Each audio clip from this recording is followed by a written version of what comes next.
So we all know you are from Crown Heights. Is everybody here from Crown Heights too? That's a vibe. I'm from Flatbush, you heard, but Okay. Crown Heights my second home, though, you heard. Gotcha. I grew up in Crown Heights, I ain't gonna lie. Okay. Yeah, you know that capital. You know, we stomp our feet here. That's it. Forever. This the land right here. Yeah, talk a little bit about what it's like growing up out here, because there's people I got people watching from Africa, people watching from all over, you know what I'm saying? So someone who's never been to Brooklyn, never been to Crown Heights, or Capitol Heights as you call it. Right. What is that like? What was the experience like? I mean, everything is here, man. Like, I ain't gonna lie. I think we got the best hood. I don't care what nobody tell you. Like, this is the best hood. We got everything right here. Yeah. The train, the bus, Jamaicans, St. Lucians, Jamaicans, Haitians, Jamaicans, everything. It's right here. We in the heart of this. Like, it's right here. We got the best hood. Where Labor Day come at, we got the best hood, bro. Yeah. Childhood growing up, this was extra fun. Manhunt, playing all those type of games. They had a real childhood, you heard, bro? Like, it's that. Yeah. Now, I'm glad you said that, because a lot of people, it's almost as if like they forget the childhood, they get straight to the street stuff. So like, street can't come later, but yeah, nigga, we really had a childhood out here. Exactly. So what was those memories like, childhood? You brought up one, speaking about Labor Day coming straight through here. That's a fact. Everyone's down Eastern Parkway. That's that, bro. It's the heart of Brooklyn. I don't care what nobody say. Bet I ain't shooting at nobody, but I don't care how you take it though. Yeah. It's that. Yeah. Crown Heights, best hood. Yeah. Best hood. Everything is here. Yeah. You know what I'm saying? That's growing up here, it was all love. Everything is love. Don't get me wrong, it's treacherous too though, but grew up in a loving environment. You know what I'm saying? We had good parents, good background. You know what I'm saying? We ain't have everything, but we made it work. You heard, bro? Gotcha. That's a fact. Now, talk a little bit about before everything. What was some things y'all was into? Like, we playing Skelzies. We riding bikes up and down the hill. Williams, tech bikes. Yeah, all types of whatever. Everything kids could do, we was doing.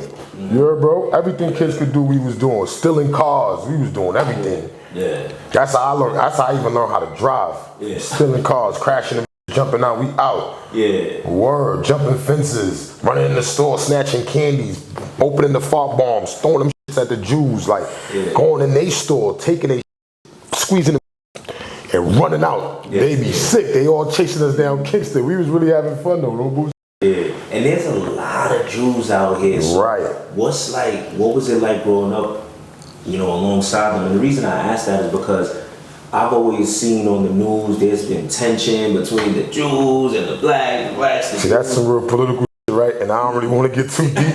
But nah, I'm gonna tell you, we just know to stay away from them. Okay. You know what I'm saying? You got some of them that's cordial. Some of them that'll speak if because we might live in the same building with some of them, you know what I'm saying? Yeah. So it's like you gotta be, how you doing? But overall, we just learn to stay out their way, they stay out our way. We don't really business with them too much like that. Gotcha. But like I always tell you, don't think you come to Crown Heights and you think it's a bunch of Jews and it's that.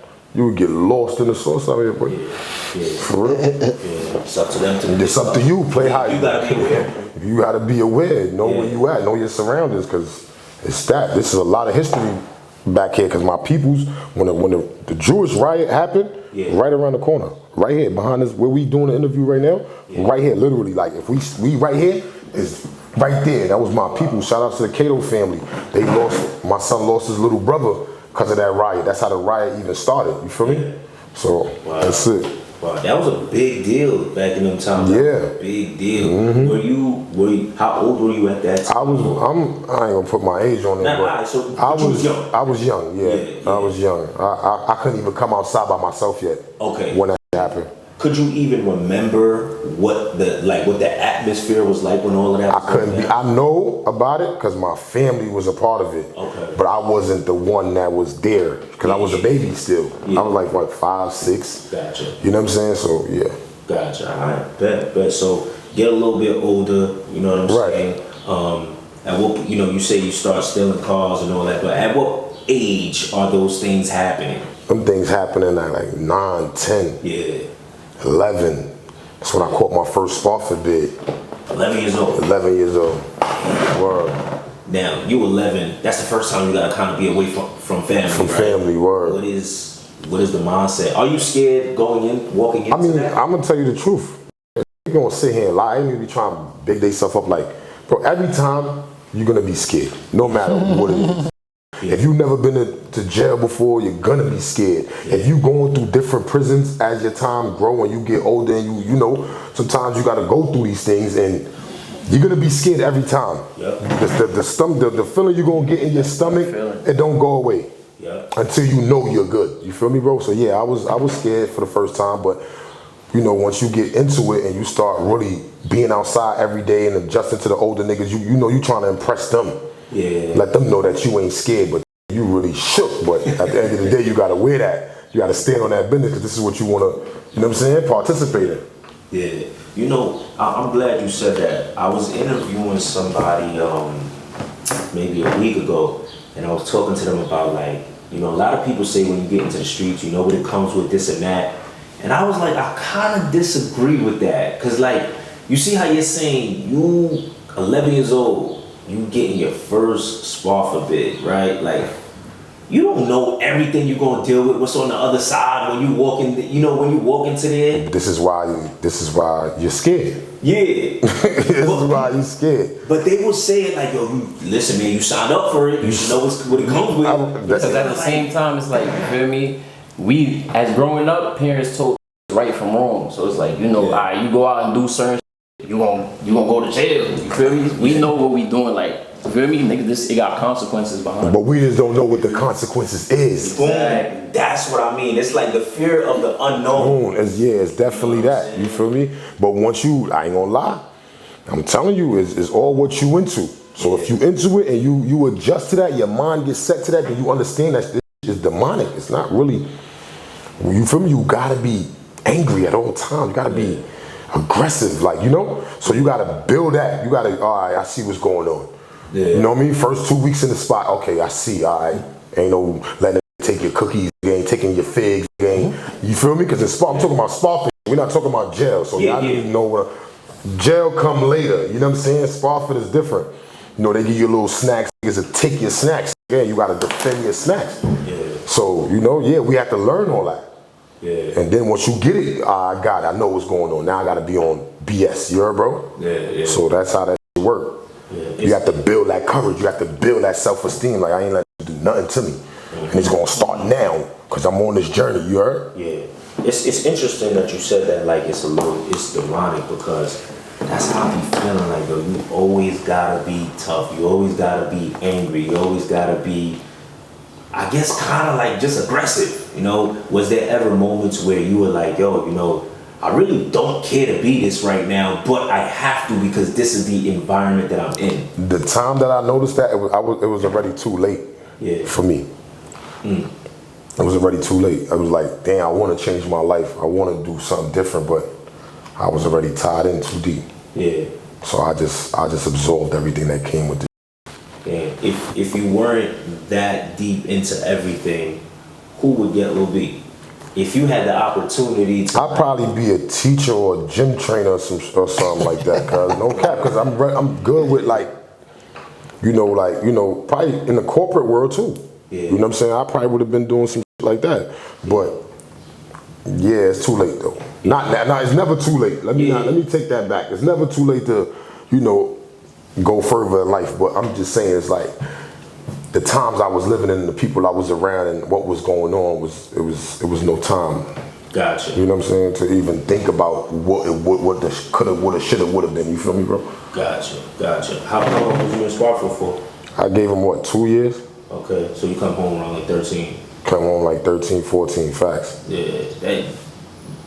Now, when I'm looking at you, you got size on you. You got height. Facts. You got size. Were the kids as big as you? They was bigger. What? I was small when I went in there. Cause I was smoking weed at a young age too. So I was smoking weed like at 10. Yeah. So going to school high, like at 10 years old, me and my dog, we didn't even know how to roll the weed. Yeah. You heard? We were just doing anything, and it was crumbling and all that, but we learned that as we went. You feel me? It was falling out the but we was smoking BDs, all types of shit. So yeah, like I was small. So when I got there, niggas was No, you got, Spofford, you could be in Spofford until I think you was like 16. Yeah. So you around that's like 16, older than you. And they bigger than you. So you looking at these niggas like, this is a grown man. Like, what's up with cuz? Like, I might have to punch cuz. I might have to hit cuz in his kneecap or something. She walk with a tray or something. Like, what's up with bro? Word. So yeah, hell yeah. This was bigger than me.